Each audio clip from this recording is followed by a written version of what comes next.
Good evening. Unpacked by Christopher Fowler. Stuart stared in dismay at the shelves. Should I take a cardigan, Daniel? The nights might be cold. They won't be cold at this time of the year, Daniel called back. Just take the black Calvin Klein, the one my mother bought you. But the sleeves are too long. I'm sure she does that deliberately. These days they were always holding conversations through walls, doing different things. Daniel working in the kitchen, Stuart in the bedroom. With a sigh, Stuart chose some sweaters. He liked structure, timekeeping, and lists, elements that had recently returned to his life in a demanding regimen of pill-taking. Opening the leather suitcase that had belonged to his father, the case that was heavy even when empty, he felt its silk lining, a touch of quality from a bygone age. He wasn't sure how he felt about the upcoming trip. Arranging socks and pants carefully in the corners of the case, he supposed it would be like going away to scout camp. "Daniel, how many shirts will I need?" he called helplessly. "Enough to get by on. For God's sake, do you want me to do it for you?" "I was just asking, that's all. It's impossible to know what to take." "I mean, it's not like our old holidays in Italy. You won't be with me for a start." "I can't, you know that," Daniel called back. "You have to do this on your own." Stuart hated the idea. In the 6 years of their marriage, he had only been apart from Daniel 3 times. He looked around the bright little room and saw there was hardly an item that didn't conjure up some memory of their past. His silver christening ring, a glass lighthouse filled with coloured sand, a green toy train, his silver,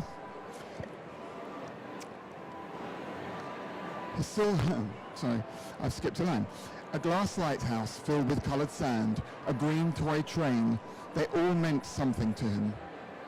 He buffed up a pair of shoes and put them into the suitcase.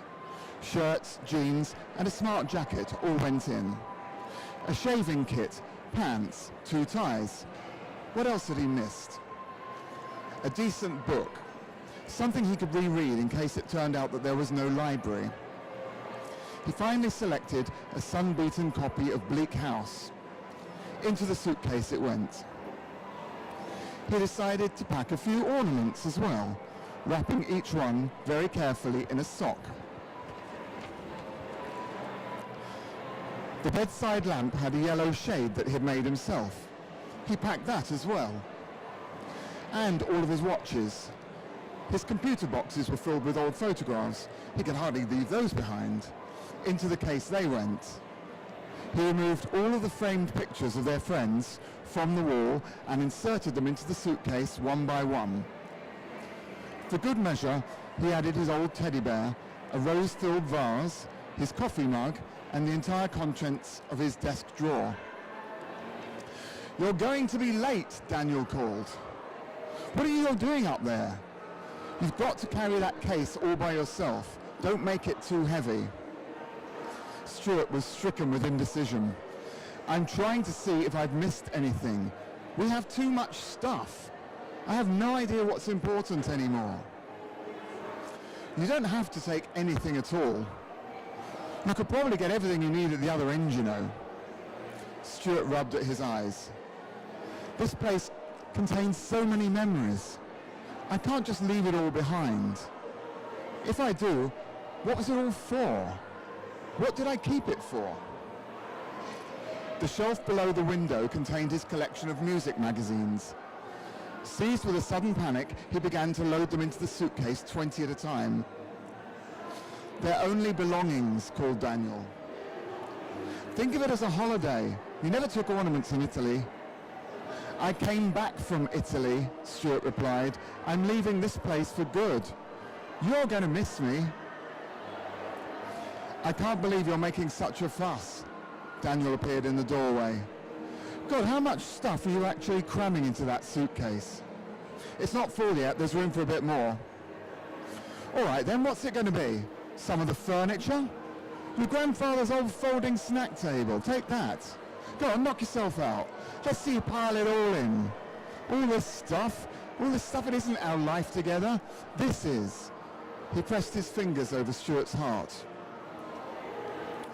All right, one more pair of trainers and then I'm done. Good man, I'll be by the front door, ready to wave you off. But when Daniel left the room, he wanted to take it all. All of it, the books, the comics, the music, the canary. Withdrawing the tiny bird from its cage, he slipped it into a paper bag and nestled it, chirruping, inside the suitcase. You have to go, called Daniel. It's time to go. All right, I'm coming, he shouted back. But the case wouldn't shut. Worse, it weighed so much that he couldn't even move it. The more he pulled, the heavier it became. Come on, Stuart, there's no need to fight it. Let it go. Let it go, Stuart. Let it go. And suddenly, Daniel was there again beside the hospital bed, wiping his burning wet face with a paper cloth. Come on, Stuart. Come on, just let it go. Stuart closed his eyes and was back in his old bedroom beside the great leaden suitcase. He realized now what he had to do. He gave up trying to close it and instead threw the lid wide open. His belongings burst out, floating up into the air. He tipped out everything, the clothes, photos, books, gifts, toys, tokens of affection, all of them now in crystalline colors, cascading out like released emotions, freed from purpose and desirability, in a molten rainbow, tumbling and folding, rising and hovering in the still air until it completely filled the bedroom. Walking away from it all, skirting the iridescent scraps of his life that turned and drifted past him like fabulous tropical fish, Stuart left the room and walked along the hall. Daniel was standing beside the open door, pleased but heartbroken. Stuart embraced him for a moment, feeling the solid beating life from which he had always drawn strength like fire. You're right, he said finally, studying Daniel's eyes. I shouldn't take anything else. I really have everything I need. I'm all packed. He smiled, then stepped out into the soft and sunny silence. The glittering blue seas, the sky, the sky, the sky. Thank you.